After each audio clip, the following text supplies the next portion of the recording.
Okay, good evening and welcome. Call the meeting of the East Long Meadow School Committee, April 24th, 2023, meeting called to order at 6:25.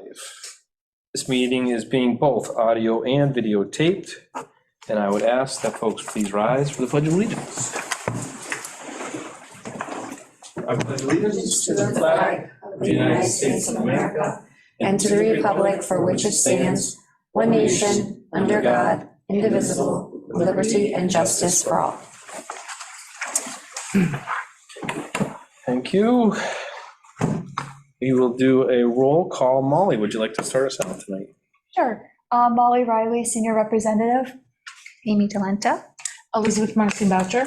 Antonella Urshela. Gregory Thompson. Gordon Smith, Superintendent of Schools. Sarah Trulio. Pamela Blair, Assistant Superintendent for Business.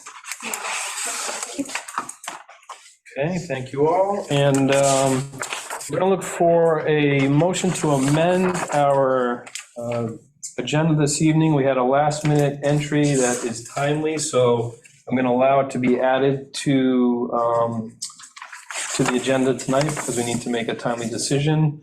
And we will add, so I will entertain a motion to add 7.2, sixth grade field trip to Venture Park at Storrs, Connecticut. So moved. Motion made by Beth. Second. Second by Antonella. Discussion. All in favor, say aye. Aye. Aye. Those opposed, nay. That carries 5-0. Thank you. That'll come up under the business. Yep, 7-2.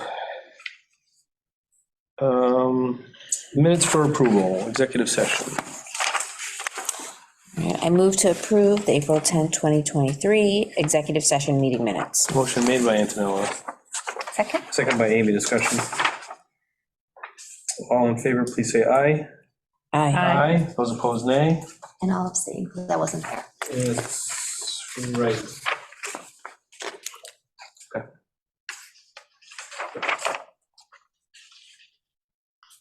I don't know if you should say absent on the minutes is all I'm wondering. I know you don't have an X, but I guess it's fine. Yeah, that's fine, as long as it's Okay. not an X like I'm. So that motion carries forward to 0 to 1 abstention. Yep.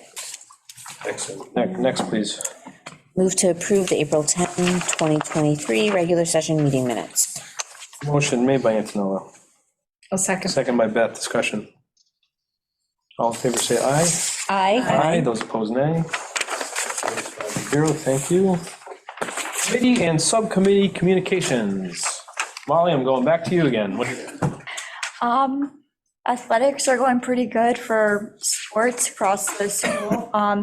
AP testing starts next week, so classes are kind of cramming in those last-minute review days, getting ready for that. And then next Monday is decision day, so all the seniors are going to wear their post-graduation planned shirts, sweatshirts, whatever. Fun. Nice. Very cool. Thank you. Amy. Nothing new to share. Okay. Beth? What I have May, is it 4th is going to be awards night? Yeah, it is. May 4th is Yep. awards night. So that's always kind of a nice thing, and I'm looking forward to that. And I am just so happy that the kids are going to make their decisions, and that's going to be done because Because you have one of them. I am one of them, and I'm done thinking about it, so. Sweet. Great. Thank you, Beth. Antonella. I don't have anything. Sarah. Gordon and I met with the collaborative committee 2 weeks ago, I think now. Just about 2 weeks ago, we discussed the teacher recognition event, Right. which is on June 8th. We talked a little bit about Power School, We did, transition. transition to Power School, and talked a little bit about the staff wellness survey, but continue to meet on a monthly basis, and those conversations are, just as the title, very collaborative in nature and lead to great discussion about timely topics for all the parties involved. So appreciate being on that this year. Great. Thank you, Sarah. Okay, we're going to move along. We have an opportunity for visitors to address the committee. Seeing none, we will continue to move forward. We will do an update on the East Long Meadow High School. Our budget here? Budget here. Yeah. Yep. So we have the East Long Meadow Public Schools budget hearing for FY24 budget. Thank you, Mr. Thompson. So on the screens and in your packets, we have slides to go along with the budget hearing. And really, this budget development and process for FY24 was more or less a continuation of what we were trying to accomplish starting in FY23. If you remember during the discussions back then, we were talking about how it's going to take a few years to really move forward and build back from the global pandemic. And it's going to be a combination of funding sources, both ESSER, which we know goes through FY24 to September of 2024, if I'm correct, Mrs. Blair. is that- Yep, you got it, September 30th, 2024. And operational budget coming from the town of East Long Meadow, and then obviously, we always have grants that, grants that we see annually, and we have to apply for, but they're around annually, things like Title I, things like the IDEA grant and so forth, as well as competitive grants that you've heard about that we've gone after, such as, what am I thinking? Project Lead the Way. Way. Lead the Way, thank you. That's the one I was thinking of. Wow, that's pretty good. Open, Yeah, and Open SciEd, those are the two grants most recently that we've been utilizing and helping us with curriculum. So we're looking to support our SMART goals and looking to continue to build back from the pandemic. I won't go through all of this because there's a lot on the screen here, but basically through our SMART goals, we want to make sure that we are supporting all of our students, but most importantly, it's how we're doing that, and it's making sure that they feel connected, because if they feel connected to our schools and the climate within our schools, then they can do their best, and we can help them along their way to grow socially, emotionally, and academically. A lot of this, the bullet points that you see on the screen, you heard during the mid-cycle presentation, things such as the fact that we are implementing new curricula at all grade levels, all levels, elementary, middle, and high, not necessarily all grade levels. So we have new curricular materials that are better aligned not only with our SMART goals, but better aligned with the state standards, state frameworks and standards, and start to look at how it can reflect the student body better than curricula we may have been using for years and years and years. You've seen our climate and well-being surveys. We do that with our students, and we're starting to do that. We do it 3 times with students. We're starting to do that more often with our staff as well. You know about our building MTSS teams and how they're working to look at processes that are in place, but also as they look at student data throughout the year and trends in that data, are there things that we can introduce that can better support students? Our professional development has been focused on recently how we can provide more options to students in their learning. And our counselors now across all levels, elementary, middle, and high, are getting into classrooms, supporting curriculum, but also presenting, which is pretty cool. We continue to utilize personalized learning software. We'll see that going into next year as well. And then coming from our professional development and some of the work we've been doing, the last few years, we've seen at the elementary level how we're building community each day by across all 3 elementary schools, having our community circles start the day and with our second step lessons. And then at the secondary level, providing more leadership roles, both at the middle and the high level through their DEIB committees, student committees that are run with advisors, multicultural committees. So it's pretty neat. Providing more leadership roles and more voice for our students is something that we not only have in our SMART goals, but we want to continue to increase that opportunity as we go forward.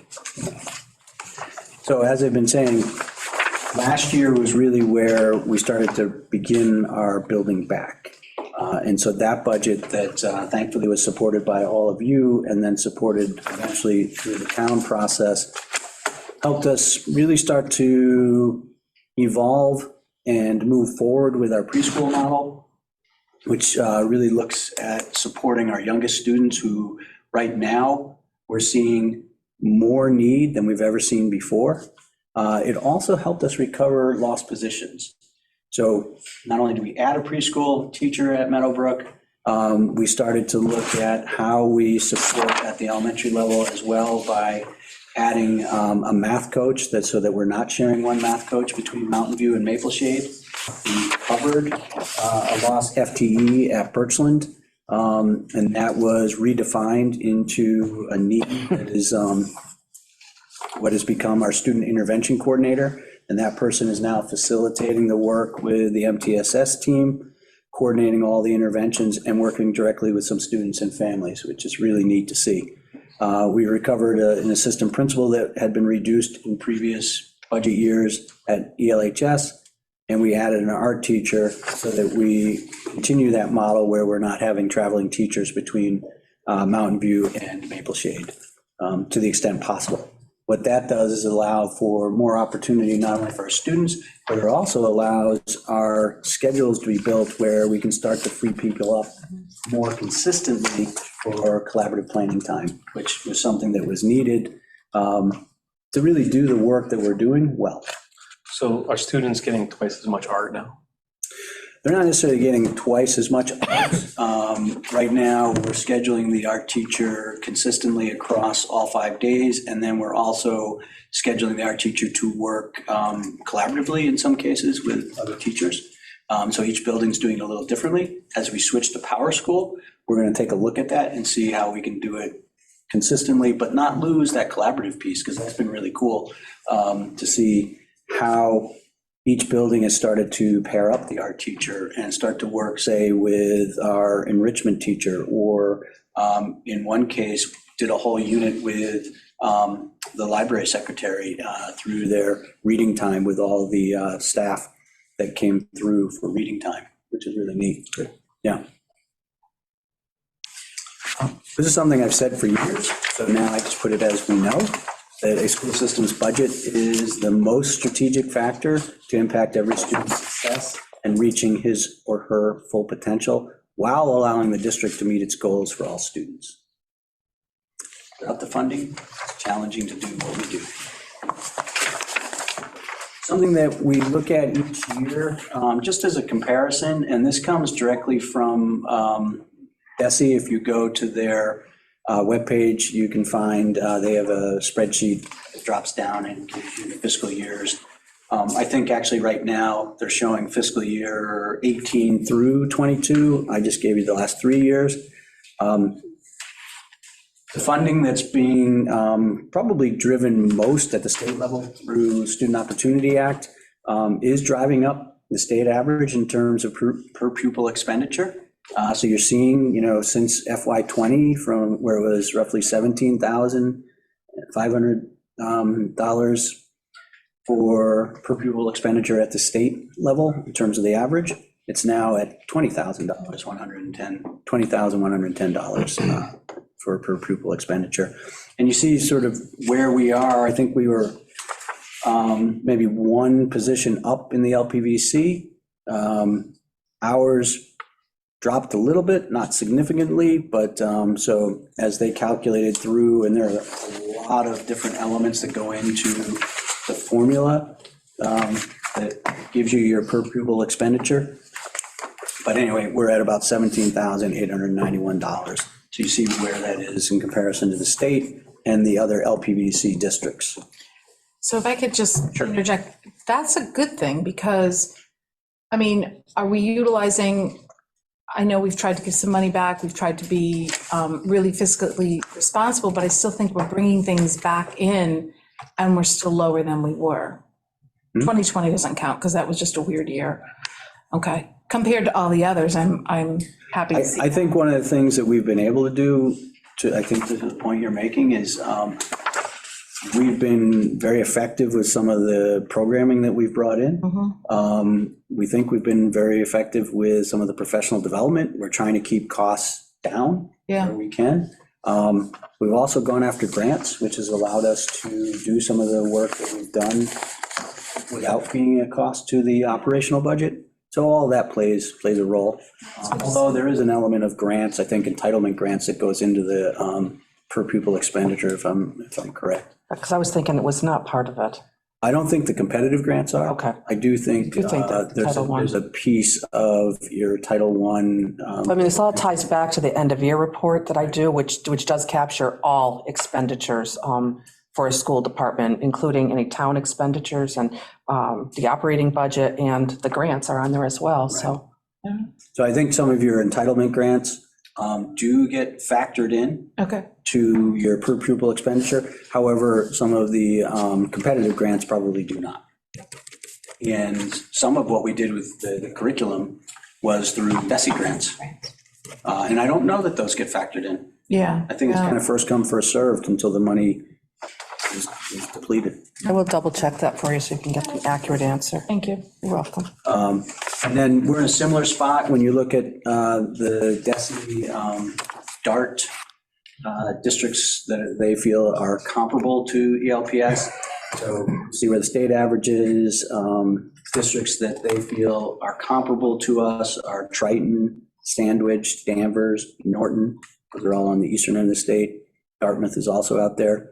Interestingly enough, Belchertown came into the mix. That's new, I think, isn't it? Relatively new, Yeah. yeah. And East Bridgewater. Love to know how they figure that out. A lot of it's on enrollment. It's also I know. on looking at things like what's your percentage of students on IEPs, what's your percentage of low income. There's a certain amount per different classifications.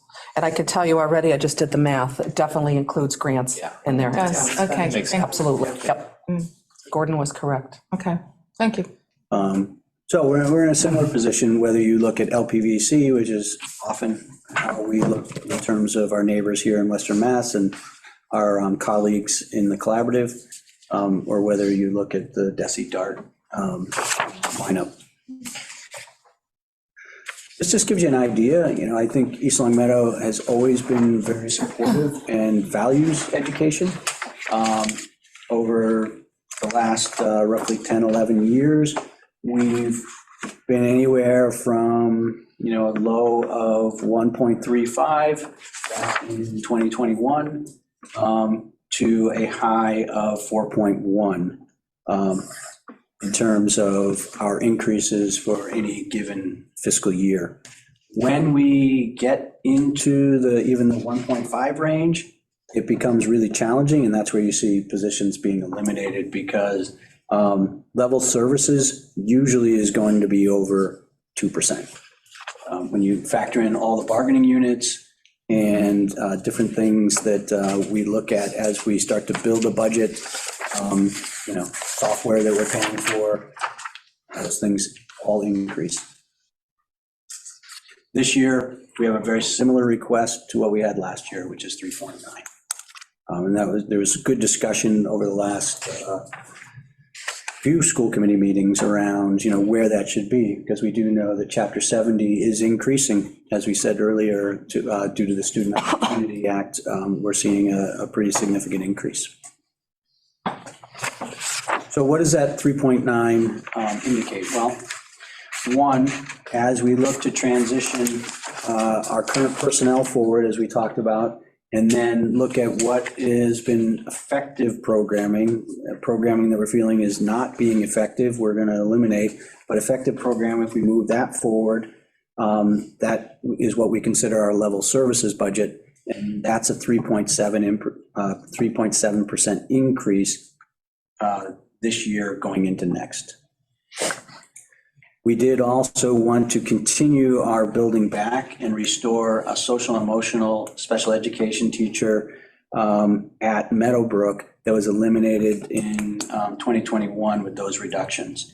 And so this would be a teacher, special education teacher, who works specifically and is trained specifically to work with our students in academic settings, supporting them both with their social and emotional learning, but also their academic learning. And it's something that we do have in place at all other levels, but we don't have in place currently at Meadowbrook. And we do feel we need it. And we'd hope that if we can get that in place, then that may stem some of the future out-of-district placements, which we know is a rising cost As we know that one of the challenges in putting this budget together was the fact that out-of-district providers were approved to go up to 14%, up to a 14% increase. So that was a pretty significant challenge for us, as well as other districts. The other piece to this budget, as we look to the 3.9% increase, we are hoping to transition 3 paraprofessionals who are at the preschool level, who currently are being funded through ESSER 3, will be going away, and move those to the operational budget. Now, as we say that, that's 3.9. But something that we all know is true is that the 3.9 isn't the end of the story. The 3.9% would get us to a certain level, but then you kick in the grants that we talked about, grants that we see annually, which we call entitlement grants, where we still have to put in for those, apply for them, outline budgets for them and so forth to show what we're doing with all of that, but then any competitive grants we bring in. This is just a snapshot of this year, fiscal year '23. So our operational budget was $33,319,015. However, to do everything we're doing this year, you have to factor in the grants, Title I, Title IIA, Title IV, the IDEA, the MECO grant, ESSER 3, and so forth. As you go through all that, that's an additional $4 million in change. So to do everything we're doing this year, it's costing us more around $37,400,818. And that doesn't even count what the parents might be offering into that in terms of PTOs and so forth. The 230, we're not using that whole thing though, are we? No, this is, that's a balance of, yeah, right. So why is that in that column? We're just showing what our Showing grant what- funding yeah. is for this year. So you are correct. It's a little bit skewed with that very. So I large apologize, that's a great point. So Right, 'cause the it's 37 not causing 37 million because we're not using up all. Is that our of it. operating budget? What's our total operating budget? The operating budget's at 33,319. Okay, that's why that number's off, yeah. So that's at the top, and And then you add in all the grants of what we could use. So we will use up all of Title I, we will use up all of Title IIA, we'll use up Title IV, All the entitled. Yep. all those grants, Not ESSER. but ESSER 3 will Half of not it. use all of it. Hopefully we won't use More than half? Well, so we're gonna use the 1.2 in salary? so this was the anticipated budget items for it. What I anticipate happening this year is that we will probably roll over about 1.8 million into next year. Of the 2.2 or of the Of the whole 2.2, of the 2.2. So the Just for one, ESSER 3. the 1,246 I was salary is just 2 showing. years. Yes, that's correct. The total usage of. That's correct. I was Okay. just trying to show with this, salaries, we're anticipating this, and it's supplies and Yep. et cetera. Okay. Good question. Should have Mrs. Blair go through this. Do we have plans for the foundation reserve? Not yet. It does have to be So expended. that has to be expended this year. Yep. And that is something that is being spent on curriculum and preschool, because the foundation reserve was money that we received based on the fact that enrollment was reduced significantly during the COVID years, and your Chapter 70 is built on your enrollment. And so school systems that had significant reduction were given a special grant called the Foundation Reserve Grant to offset some of that. But we do have to spend it this year. And And that's sitting by itself somewhere? It's in a grant. The I grant, just set it up as but yeah, its own grant. because I know you got that opinion on it, Gordon, but But it came directly to the school department, yeah. I think you can use it for anything. not according to DESI. No, it really needs to be the SO. Yeah, but anything so say we got, So would that be supplies and items to help? but They any re- foundation, any. They really wanted it to be. Chapter 70, it's a supplement to Chapter 70, right? Yes. That is- So any Chapter 70 money that we received the school committee has jurisdiction how to spend that however Sure. we want. So why would the foundation be any different? Why would foundation reserve be any different? When we I asked. know that's what they told Yeah, you. no, we asked the question, and Yeah. so it was of the Yes, it was Desi, I asked. DESI, and But that's like the stock answer. But because this is all tied into the student yeah, it's tied to the into. act, am I saying that correct? Is that what it's tied into? Yes, it is Okay. part of it behind the scenes. This has been going. True, for a but it's number of also their accelerated roadmap for learning and building back. So Right, they but really isn't it- want this to be put into curriculum. They want it to be put into goals that you have set The learning loss, for learning. And so. And what that's we- why we got the money though, or not the calculation of the number of students we had? No, it was. That specific grant was around the fact that we had a reduction in our enrollment from the year 2019, 2020 into 2020, 2021. Yeah. But when we asked the question I know. as to how you I know. can spend the grant, Yeah, okay. Yep. we were told, this is how you can spend it. Because we did ask, can you spend it towards capital projects? and I asked someone very high up, so that's what we can spend it From on. a reliable source. Yes, reliable source. Okay, thank you. Reliable DESI source. So that grant was allowed to be spent last year and into this year. We are looking to continue to support preschool and some of the software licenses, as well as set up. We're excited. A couple meetings ago, we talked about the fact that the high school may be starting to use iReady. And so this would enable us to set that up pretty nicely, at least for their 9th and 10th graders, which is exciting. Ms. Brown, did I miss anything on that? No, you got it all. Far better at explaining. I was just going to say of that 3.9% increase, 2.9% of that is on the salary side, which is its contractual obligations, and the 1% is on the expense side. Again, we are being very fiscally responsible in what our ask is. Again, So summing it up, requesting from the town 3.9% increase. This budget then would continue to support our students and families for continued growth academically, socially, and emotionally, and it would bring us to a $34,618,457 operational budget for next year, outside of grants that we would continue to work to utilize. And it represents, because of the increase in Chapter 70, a decrease from the town's local contribution. contribution. So taxpayers of East Long Meadow will actually have to contribute $700,000 less next year than this year if this budget passes, That is because accurate. of the increase in That is state accurate. money. Due to the Student Opportunity Act, we had a significant increase in the governor's budget first, and then House Ways and Means just more recently supported the Chapter 70 increase that we saw. So, yeah, we have a significant Chapter 70 increase. This budget, continuing to being balanced and fiscally responsible, does reduce the sort of the responsibility town's portion of the budget for next year. By 700,000, which is significant. It is significant, yeah. And we did just go over that, of course, with the Finance Oversight Committee on Thursday. Right? Great, yep. Cool.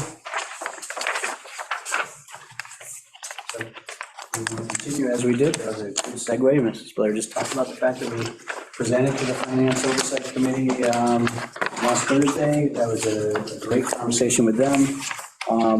The town, as I said at the beginning, has always been very supportive of education. We want to make sure that we're fiscally responsible, while also making sure that we're supporting our students so that they all have the opportunity to continue to progress and grow. So you do feel it went well, that they didn't have any major concerns with what we've asked for? I mean, I know I think they reviewing have everything. questions, they will certainly email us, but it was a really good conversation back and forth. And I think that we answered a lot of questions. I think it is, the Chapter 70 formula is confusing even at its best in terms of people trying to explain it. But Student Opportunity Act entering into that also has caused more confusion. It's been good, especially the last 2 years for the East Long Meadow Public Schools, because it's increased Chapter 70 quite a bit. Some of that's due to changing demographics. And so that's something that is both good for the schools to continue in our mission, but it's also good for the town. Good. Okay. Any questions, other comments on the budget? Cool, a lot of work, I know, Gordon and Pam. Thank you. I know it's a lot, but it's important.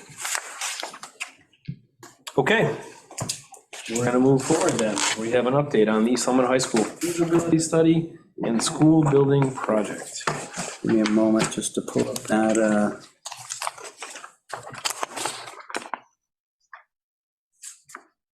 Okay.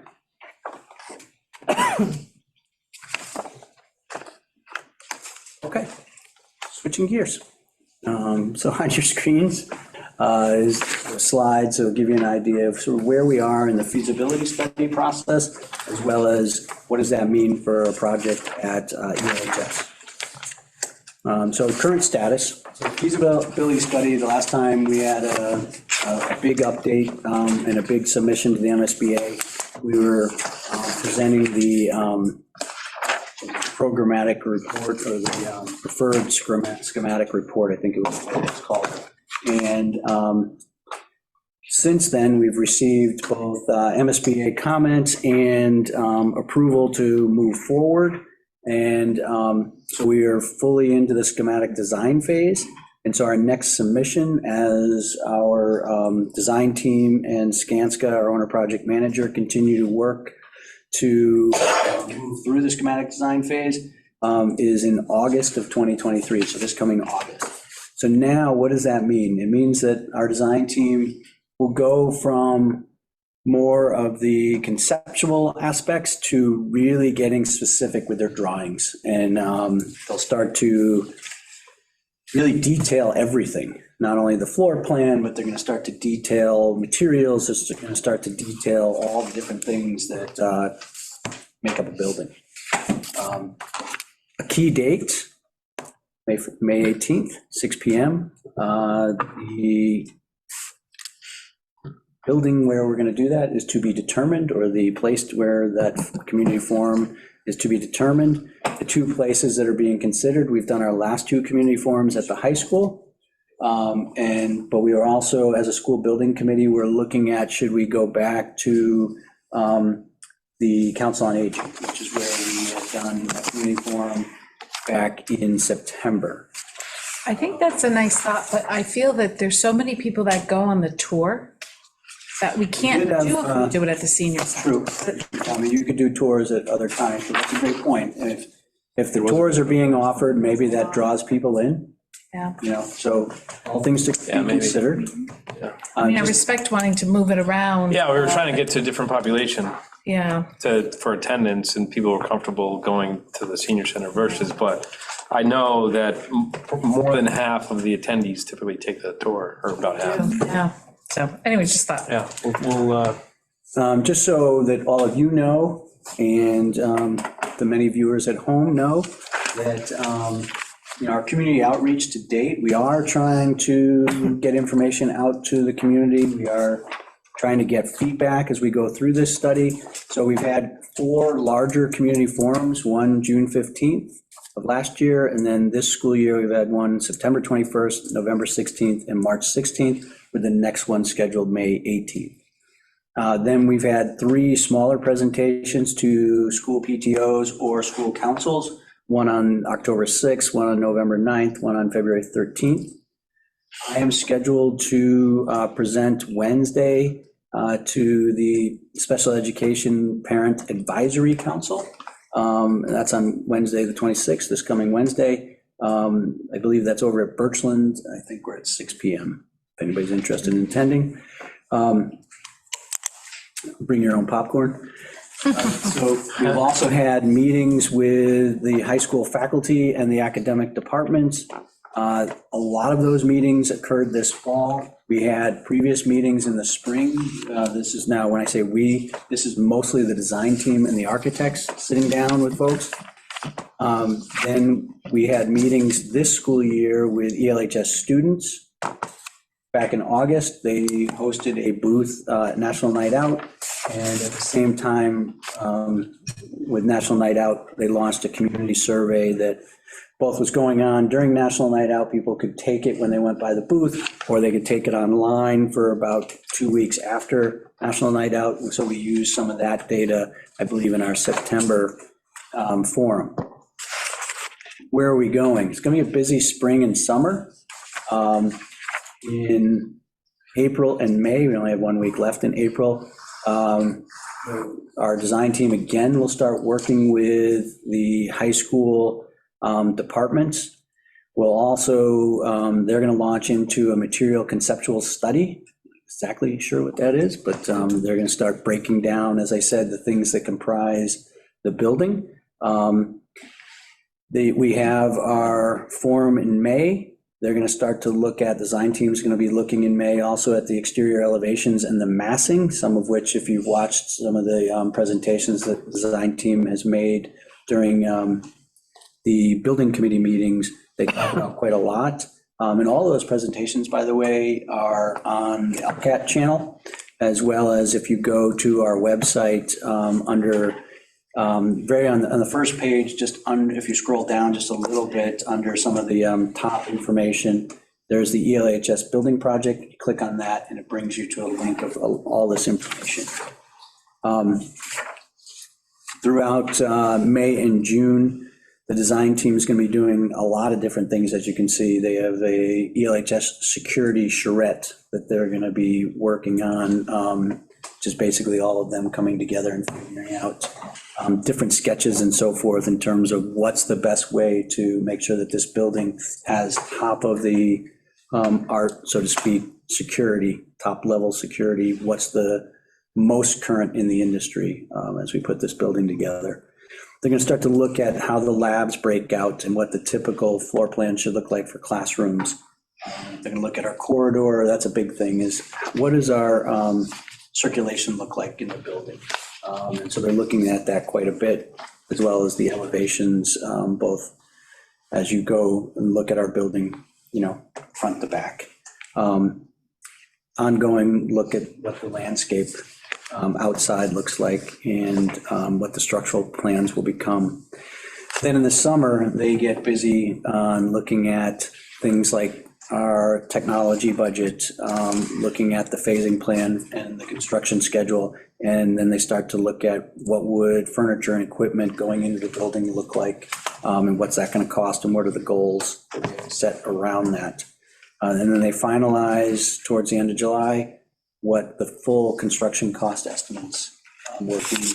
What they do, for people who haven't seen this before, they go to two estimating groups and have them both look at the project and estimate, and then see where they come to. And I believe what they do is they then take the average between the two.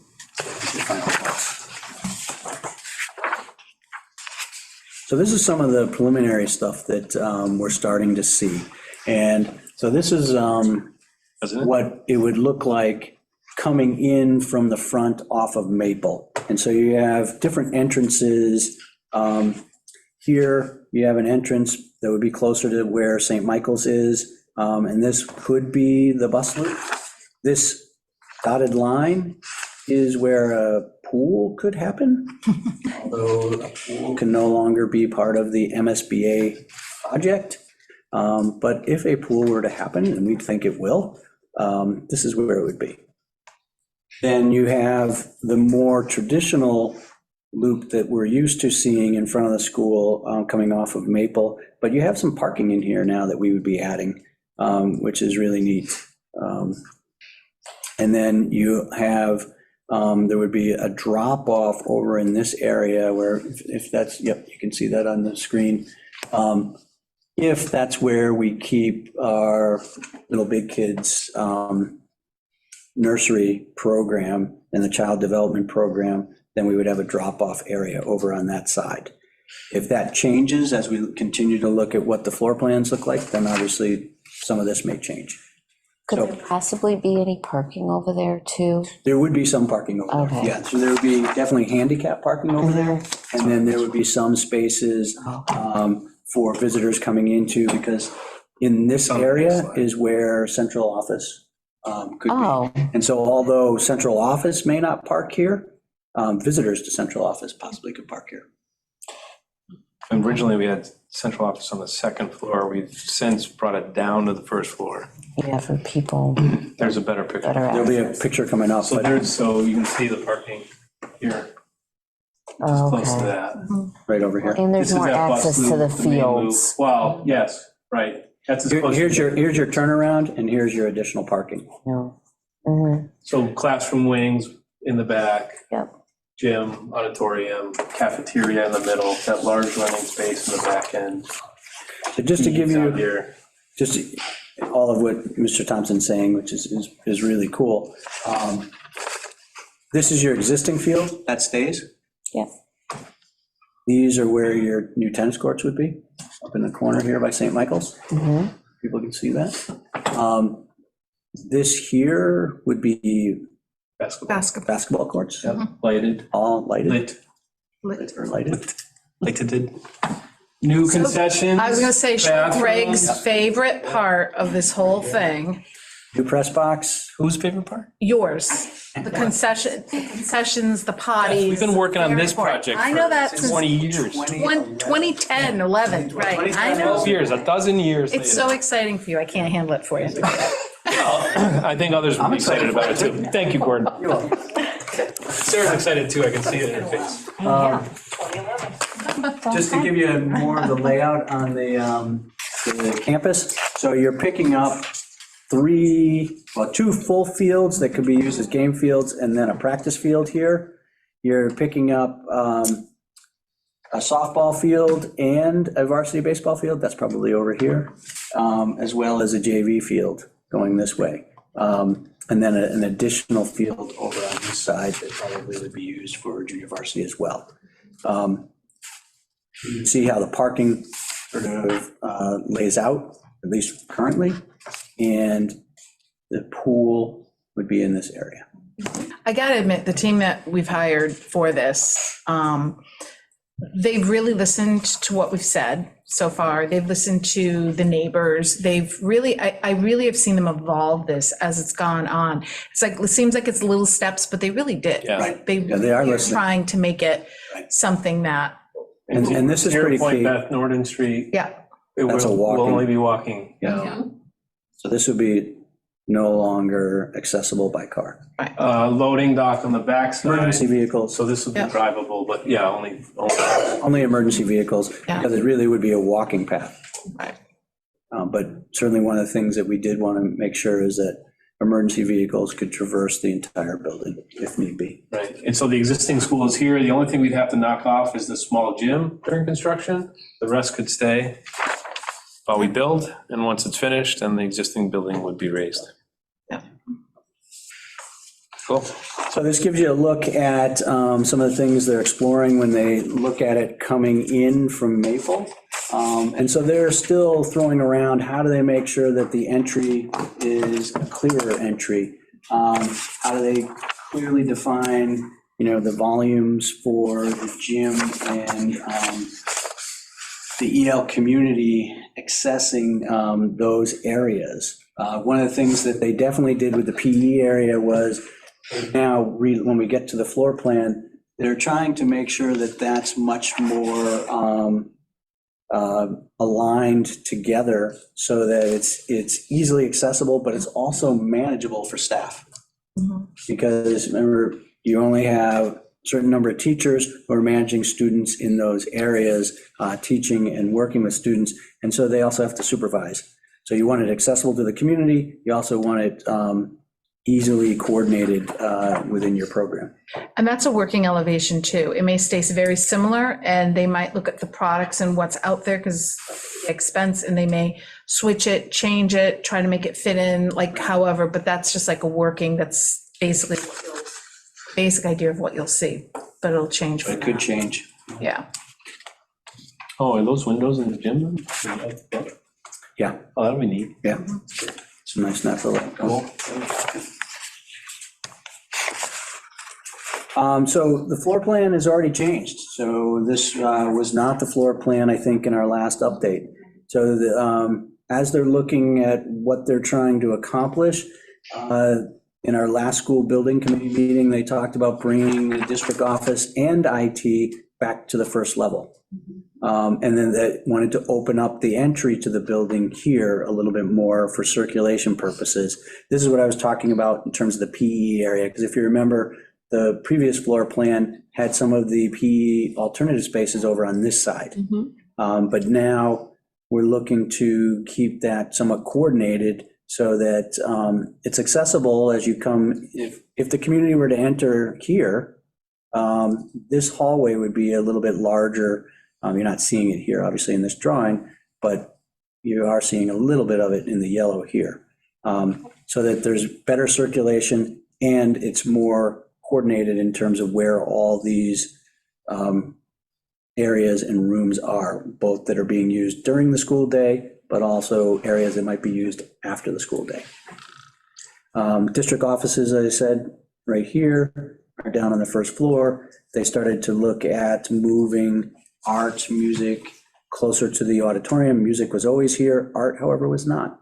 However, this does lend itself to more of your art show possibilities, because now they have the opportunity possibly to use the auditorium as well as the cafeteria space as they're displaying their work. Plus set design for cross. Yeah, good point. Cross. Good point.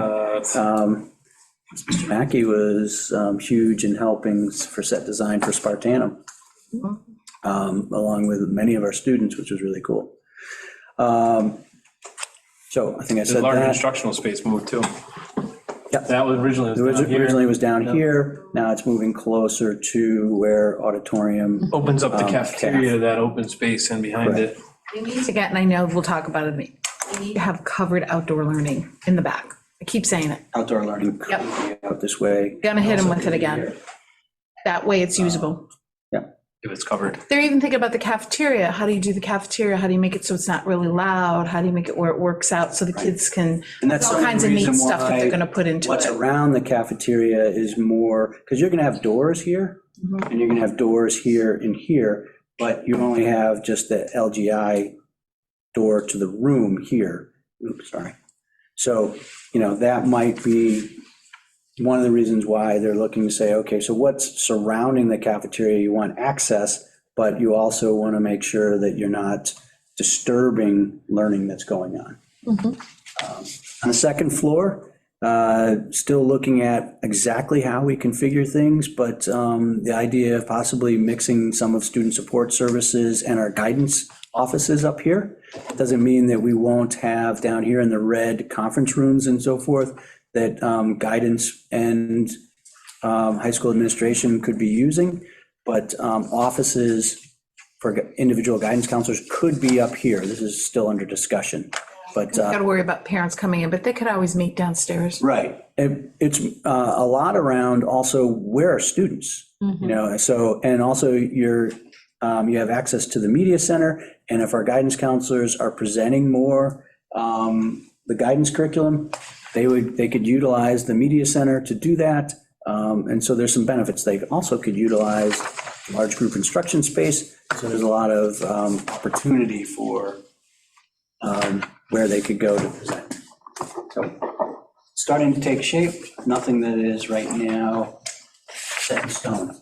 One new element that came up at the end of March is that we're starting to send out a monthly update pamphlet. And so it goes out into the trifold, but it's also then just laid out on the project website, giving you information such as who's on the building committee, who are the project partners, but what are some of the most recent updates. And so that can be found on the project webpage, and also you can have printed copies in the offices. I think actually that's my last slide.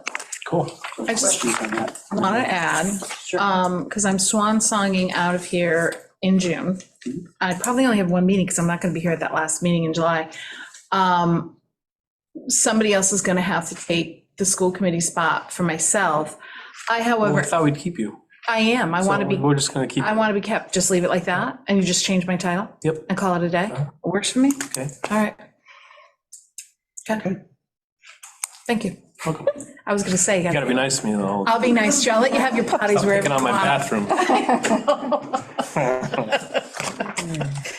Okay. Exciting, May 18th. Yeah. If anybody wants to come out, open to the Please public, come out. please come out. Yeah, attendance, we'll have, if it's here, we'll do tours maybe, or in the senior center, we'll figure that out. But exciting. All right. And the vote's in November. Anybody wants to know that as well. Yeah. Okay, great update. How about a 2023 third quarter report? From It's not nearly as exciting as what, Sorry. not nearly as exciting, Pam. but, yeah, so in your packet is your third, Everything go. That's right. that is true. It does make everything go. So in your packet is your third quarter financial statement. Attached to the narrative is a spreadsheet on page 5 that is designed as a financial update for the FY23 school budget as of the third quarter dated March 31st. And the report also includes grants and revolving accounts, which is on page 6. So if we go right to page 5, where the numbers are. As I always tell you, the salaries are on the top section of the page there. You will see that there are a few line items that have higher than normal available balances, such as the nurses and medical staff, paraprofessional line, the teachers line, and the substitute lines. I did go back and take a look at, we've talked about the fact that we do have like 230 Unit A staff, so that's a good number of staff. I took a look at our leave of absence. We had 14 teacher leave of absence, so that could be for a myriad of reasons. It could be for just a couple of weeks, it could be for months, it could be half the year. So that plays a role in some of these numbers that you're seeing here. There was also 5 paraprofessionals leave of absence, as well as the fact that you know that we keep talking about that we have a lot of vacancies still. It's been a very challenging year, and we're hoping things will be much different next year there. On the bottom section are your expense line items, and the two that are jumping out at me are the contracted services and your, just your educational supplies. But remember, this was as of March 31st, so there's already been a tremendous amount of expenditures that have happened there anyways. And contractually, Unit A, it's written right in their contract, I believe it's April 30th is the date that all their professional development, anything like that, any of the supplies that they're requesting. So you're going to see a lot change, over this next month anyways. So if you take a look at the bottom of your budget there, just as a reminder, it is $33,319,015 is your budget amount.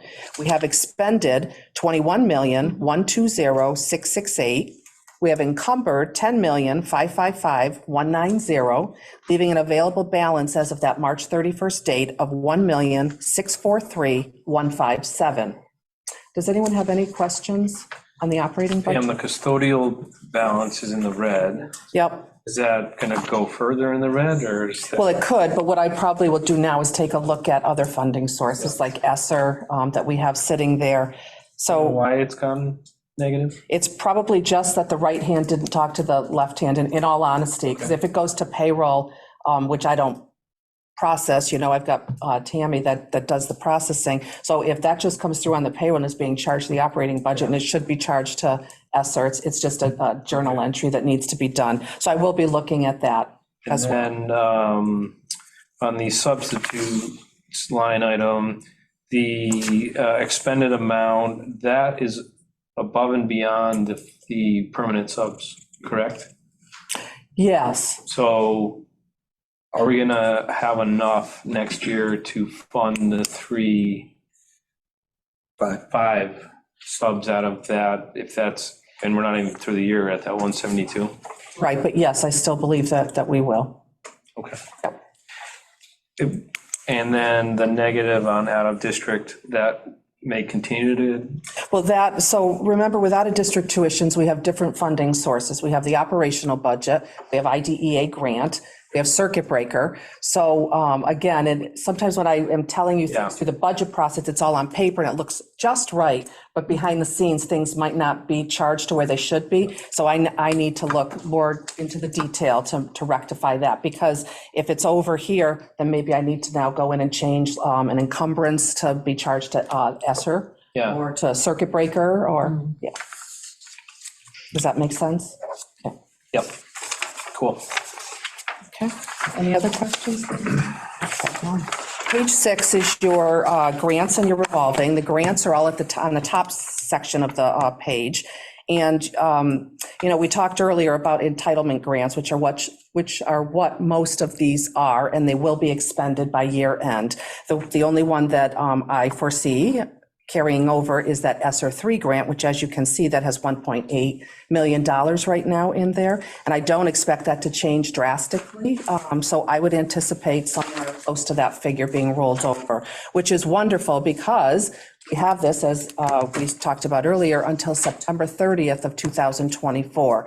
So it's all next year and then into the next year, but it has to be expended by September 30th. I can't encumber salaries, it has to be totally expended. So what that will enable us to do is to run another really good summer program that following year, because we're working on that for this year currently, and we can then follow following year as well, and then use up all of those funds.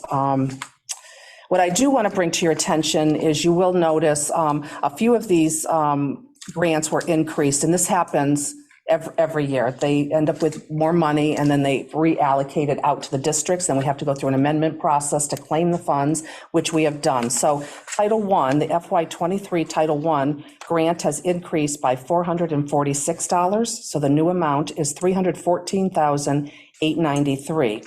And the reason I'm saying this out loud is because, as you know, you all have to always approve the grant. So I need it to kind of be in the notes. So that's why I'm saying all of this. The FY23 Title IIA grant has increased by $488. The new amount is $52,096. The FY23 Special Ed IDEA grant has increased $3,726. The new amount is $842,082. And the last grant that I have an increase in as of right now is FY23 METCO grant, and that's increased by $11,703. The new total is $344,655. So when we're done, Pam, by accepting the third quarter financial report, then that's good enough for those? That's correct. Yeah, just need auditors to see that I brought Acknowledged that. it. Yep, that we've acknowledged it and you've accepted. Yep, thank you. Did we have an increase of students in Metco, which I don't necessarily think is a bad idea, or was it just they were providing more funds for those? They were just providing more funds. Really? Well, okay. Any other questions on the grant section? The bottom section are your revolving accounts for the district. These, we always talk about the athletic revolving, athletic stadium rental, the rental accounts, mobile technology insurance, they're all healthy balances. I don't see any concerns at all. Your circuit breaker, the third quarter, I think I always tell you this on every quarter, it always comes in after the 31st, so it actually came in on 4/4, was your third quarter of $310,228. So that's not included in that balance that's there. Of the 52? No, go over to the current balance all the way to the right. So the way It's another yeah, early payment. right, Yep. yep. So How much? it was $310,228. Okay. Yep. So Pam, on that specific on the circuit breaker, we've expended more than we received. But we had a balance We had carry there over, to, yeah, right? yep. But in doing so, oh wait, the 620 is 3/4 though, plus the 310. Right. Yes, Okay. And never you still mind. have a fourth quarter payment coming. we still have the fourth. Oh, then we're fine. Yeah, so it's actually, that 632 is just 2 quarters, but there was rollover from the prior year, so Okay. does that make Yeah, sense? yeah, yeah. Okay, It does, thank you. I know it can get a little The tricky. 620 was throwing me because it's less than the 852, but that's because it's only half. that's right. Yeah, okay. Let's see, the school lunch account, I just spoke to Lori Paul today, and she is working on getting together information. I know we talked about, she has a, very healthy balance which is great because she didn't have that all through pandemic, right? So she's in a really great place. There are 2 refrigerators, which, as you can imagine, cost a pretty significant amount, Birchland Park and Meadowbrook. We don't have, obviously, it'll have to go out to bid, and it's a larger project, but she just kind of was bringing to my attention, and I told her I would bring it to your attention, that each of those is anticipated somewhere around $75,000. So that's a significant amount there. And that's all federal money now, right? Because we're not charging for lunch other than the extras, That's correct. There might be. A la carte stuff. the à la carte stuff. But- So most of that, or most of the There is a- receipts, yes, but there- 52 is all federal money, or a lot of it? Yes, but I believe the bulk of it, but Yeah. I do believe there's a component from the state as well. Okay. Yeah, a smaller amount. That will continue going forward. That's the plan, yeah. And they have, I believe, has it been officially approved next year? That's what I think. I think it has as well. From the state mostly. Yes, Yeah. correct, for Massachusetts. Oh, yeah, state. That they are going to continue with, not charging. And it'll be fully funded from the state then? Majority of from the state, yeah. Okay. I don't think the federal government's doing it unless they fall within the guidelines. Right, I do believe it's a state initiative. Okay. Yeah. So I just want to remind everyone that it is imperative to remember that the balances provided are a snapshot in time and are changing constantly. I had a quick question about, and I know I should know the answer to this. In terms of technology that we're handing out the kids, the Chromebooks and stuff like that, like I know my daughter's is gimping, so no one's going to get hers back. It's like at the end of its life, and I know she's had it for 5 years now, or whatever it is. So how is that going in terms of being able to fund that and keep that going It's the way been we're good. doing? It's still going We've good? gotten the renewal money, usually is in IT's capital request. And And it's, so that's been approved the last 2 years. And I think during COVID, we helped out a little bit yeah, with that. okay, So we've been able to keep the renewal cycle on track. okay. All right, good, yeah, because I was, But yeah, by the time they become seniors, I'm sure that. because you're crying right now, like, let me go, let me go. It's pretty done. And so we are trying to stay on that 4 to 5 year cycle. Yep. Okay. If there aren't any other questions or thoughts, I would entertain a motion to accept.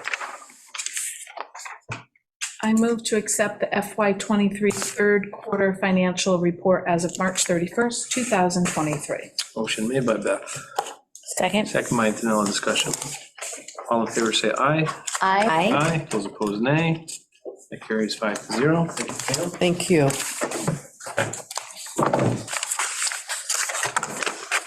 Okay, speaking of pools, we have the East Long Meadow High School pool building design process and the establishment of a pool building committee. Yeah, please. So we wanted to update all of you. We talked a little bit in the presentation regarding the feasibility study, that the pool now really has to be a separate project. And so I think we've talked about that a lot, but we haven't really broken out, what does that mean in terms of the details and the steps going forward? So what that means is, similar to having a building committee for the high school project, we now have to have a building committee for the pool project. So that's one thing we'll talk about in a moment. Let me give you some more of the process details. The other part of that is that the schematic design has to now be separated out from the schematic design phase that we are in for the building. So that means that in order for the design team to go forward with a schematic design for the pool, where we can really get at specific costs for what that pool building will look like, that has to be its own schematic design process, going through that building committee, and it has its own fee for the schematic design. So that's something that we just recently have been discussing and getting into, not only as a building committee, but now talking with the town, what does that look like? And so that's going to be just under $40,000. And so that's something that certainly wasn't in our capital planning, but in order to keep things moving forward at the pace that we would like to see them moving forward and keep the projects aligned to each other so that both go to the same ballot question, where you have two projects, but the same date you're voting on them, we really need to make that happen this spring. So the design team is not standing still and doing nothing. They are working on both, but ultimately, all companies would like to get paid. And so we will need to get on the town council's agenda for May and ask for a transfer from free cash to pay for the design, schematic design fee. And so that's something that I've talked to the town manager, Mary McNally, about, as well as Tom Christensen, the deputy town manager. I know that Mr. Thompson has discussed it with the town council president. And so we will be going there to request that funding so that we officially can have that funding and then move forward schematic design. And then the ultimate cost for the project will be outlined in schematic design, and then the town, as they put together that ballot question, will have what the cost will be and how obviously they go forward in terms of funding it as a full project, pool project, and building project. Remember, the building project still would have the opportunity to have another funding agreement with the MSBA, not the pool project. So that's the process going forward. The actual committee, what the initial discussions were to keep it somewhat simple if possible, but as we started to discuss, we realized that there's a lot of elements and constituents that you want to make sure are represented on that pool building committee. But the discussion has been to have the chair of the school committee, to have the chair of the building committee, to include the superintendent, although I was happy to be, named later as a free agent, to have the recreation department director represented, to have the athletic director from the high school represented, we're really going to need on the town side our DPW superintendent who runs capital projects for the town and has very specific knowledge, having been, they used to in previous years, actual certified pool operator, and is very knowledgeable of this pool that we currently are running, and is knowledgeable of pools in general. Who am I missing? Town council. Possible town council representative, as well as a parent that may represent sort of rec swimming program, this rec swimming program, which I think would be important as well. Did we talk about the coach? Was there the coach or the? We did. The The concern that I thought was the group is getting larger, and also this group will be meeting at 3 o'clock before the 4 o'clock building committee. So keeping it to town employees. It's probably. We do have one parent who hopefully would, if we draft a parent from the rec swim, hopefully they'd be able to make it as well. Right. Okay. That would be important. They utilize the pool so often. Be a good base to bring into that conversation. So we would look for this committee to develop that committee tonight. And then as Mr. Smith mentioned, we will go to council end of the month for the funding. And they did kind of pretty much just like name off who should be on, you know what I mean? It was just like, yep. It's just. Right. I think formality. the high school building committee was in consensus around who should be on it. Now, we wanted to bring it all to all of you so that you could endorse that. And then we would still ask town council, probably in the same evening, funding and for a representative from town council. There you have it. Great. So I would take a motion to establish the pool committee as described by the superintendent. Sure. I move to establish the pool building committee as presented this evening by Superintendent Smith. Okay, motion made by Sarah. Second by Antonella. Any other discussion? All in favor, please say aye. Aye. Aye. Those opposed, nay. Okay, we're off and running. More And the last thing on the agenda, we have the 6th grade field trip to the adventure park. And you have that addition to your package.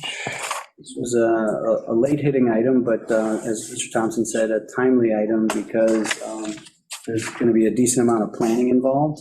And it gives you, since it is going out of state, the time to look at it, endorse it before they go and start to commit funds to transportation and so forth.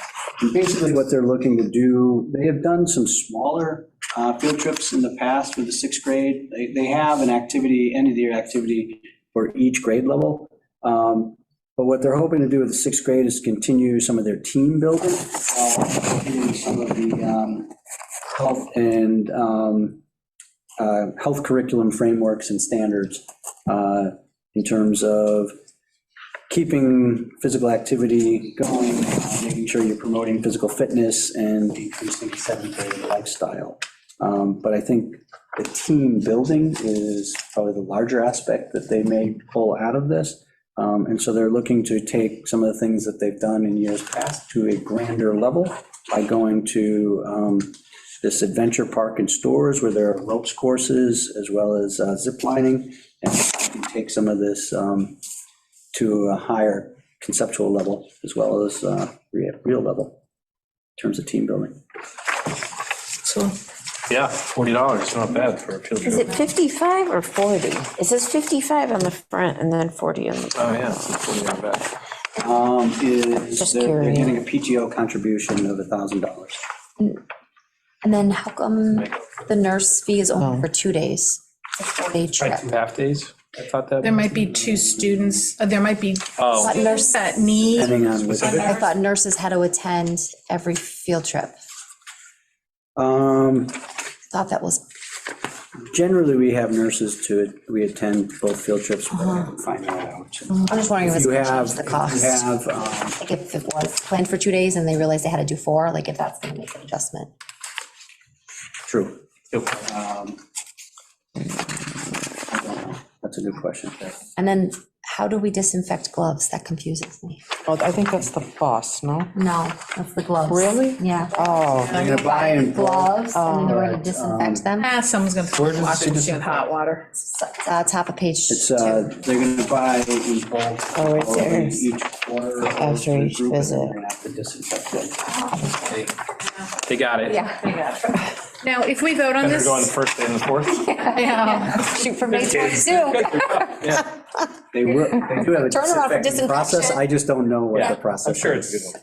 Now, can I assume for those children that don't necessarily want to go up or maybe can't go up, that there'll be group activities for They would team come- building on yeah, the they would- ground? They would have to come up with alternatives. Yeah, I'm sure they do have those. And when we vote on this, should we say, like, vote for as presented, but an additional, like, $494 if they need to have Now we'll let the them work it nurse out. beyond that? It doesn't matter? Yeah, They can work. They don't have to come back to us? They can let them know, so. Yeah. I think the biggest thing is they're going Out of state. State. and they're taking a full grade level, I gotta go check this out now. although they're Nobody doing it in says- 4 parts. Well, you'll check with Dr. Allen on the nurses, just, Yep. it's a good point. Yeah, because they did mention in here that it was originally supposed to be It used 2. that as Maybe we should long as you had, you could have situations where you require a nurse, but you could also have situations where you have staff who are trained in CPR and EpiPen delivery and so forth, and so that might be enough. That's the fact. good deal. But, certainly, that's something that they have to work through as they put together field trip planning. Their building nurse, and usually Ms. Lombard also signs off on it. So I'll find out about that. Okay, so I move to approve the field trip for May 22nd, 23rd, 24th, and June 5th for 6th graders from Birchland Park Middle School to go to the Adventure Park in Storrs, Connecticut, as presented. Sweet. Motion made by Beth, Second. second by Sarah. Any discussion? All in favor, say aye. Aye. Aye, those opposed, nay. That carries 5-0. Did we do the one for High Meadow? That was earlier in the year, right? I don't think we've done it yet. I don't think we've seen it yet. I remember DC, will I ask. remember High Meadow. Did high metal for this year. Oh, we did do it. Yeah, we did it way ahead. I believe. Thank you. I believe. Okay, cool, It's all blending together. that's right. Samantha has a sixth grader, so she's Trying to get it. I'm just gonna put this in here. So does, as well as Carol. Amy. Oh, okay. No. All right, I take a motion to adjourn because Antonelle's ready to go. So moved. Motion made by Sarah. Sarah's ready to go too. Second. Second by Antonella, thank you. Discussion, all in favor, say aye. Aye. Those opposed, nay. That carries 4-0. Thank you, and we are adjourned. 5-0, thank you.